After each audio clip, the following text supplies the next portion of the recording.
Hey guys, Matt here. Back. Just wanted to talk a little bit about why I feel that Rodimus Prime was the best written 1980s cartoon protagonist ever. And I know this is going to be a very or somewhat of a controversial subject to a lot of folks.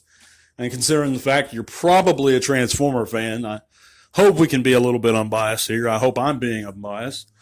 But I've always felt this way. And I've watched a lot of 1980s cartoons. I was born in 1983, but I've went back and I've watched a lot, and I did watch a lot when I was a little kid too.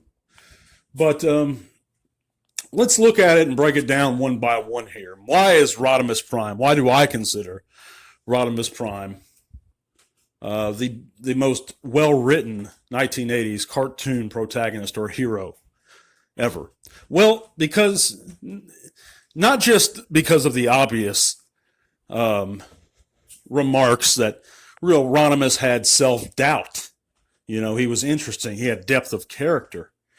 Not just those things, but because he was a very reactive leader. He waited till a problem arose and he tried to react immediately to it. And it was emotional sometimes, but it was always with good intention and with his heart.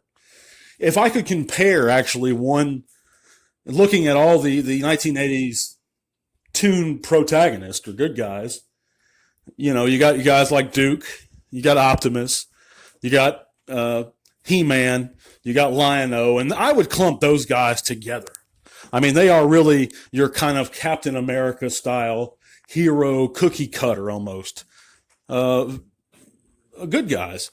And that's not saying that Optimus didn't have depth. He didn't have personality and character, but he was just your straight shooter, your solid, sturdy guy.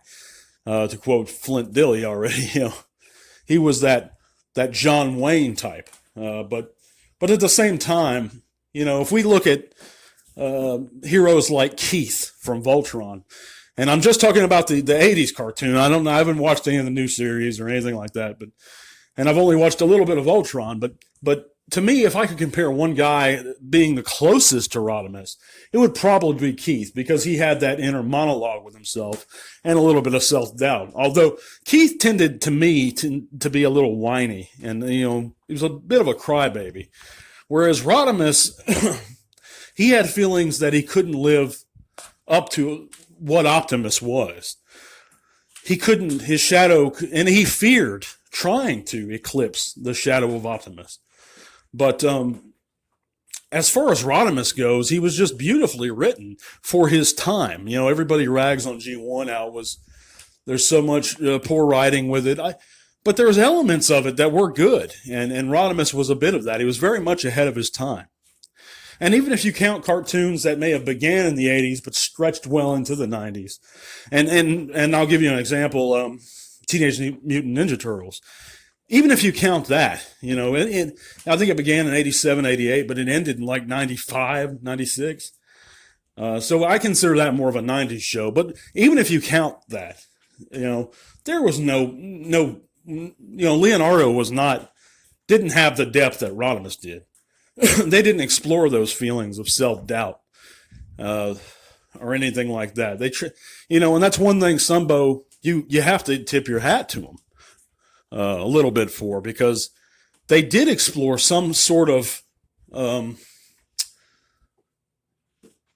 more mature themes when you're talking about the burdens of responsibility and leadership. And that's something, whereas if you look at 99% of the Ninja Turtles cartoon, and I've seen a lot of that, it was very tongue-in-cheek, very slapstick style.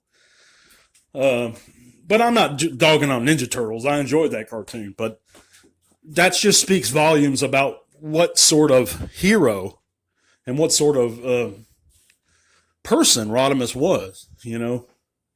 And I'll give you an example. If you look at the Five Faces of Darkness, when the Autobots, I think Cup, Spike, Ultra Magnus were kidnapped, immediately afterward, Rodimus sprang into action. He said, "This planet's quarantined. Nobody comes, nobody goes until we find those guys."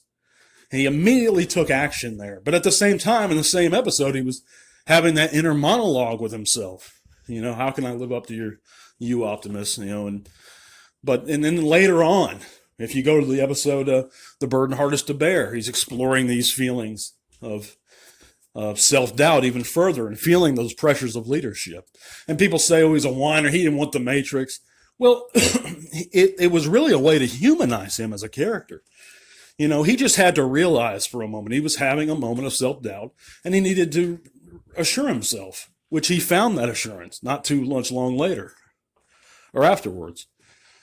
I think it was a writing mistake to bring Optimus back at all. I don't think it was to kill him. I'm not hating on Optimus. I like Optimus. I always have, but I think that he should have died and he should have stayed dead for more than just new toy reasons. The fact that the new product was coming in, they were trying to push the old product out.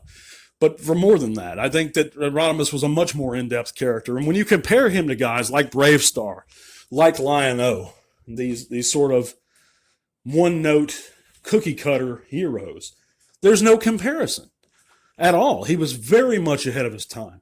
But I'd like to explore this subject a little bit more. And if you guys in the comments have anything you'd like to add, or if you disagree with me at all, let me know why. I mean, maybe you've watched more of a certain cartoon than I have. And it's highly possible. I've watched a good bit of Motu, a good bit of G.I. Joe, some Voltron, some Brave Star, not too much Silverhawks. I haven't really watched that too much. I've checked out a few scenes, but I haven't just sat down and watched episodes of it. But let me know in the comments, guys, if you disagree with me or what do you think about this. But thank you guys for listening. Peace out.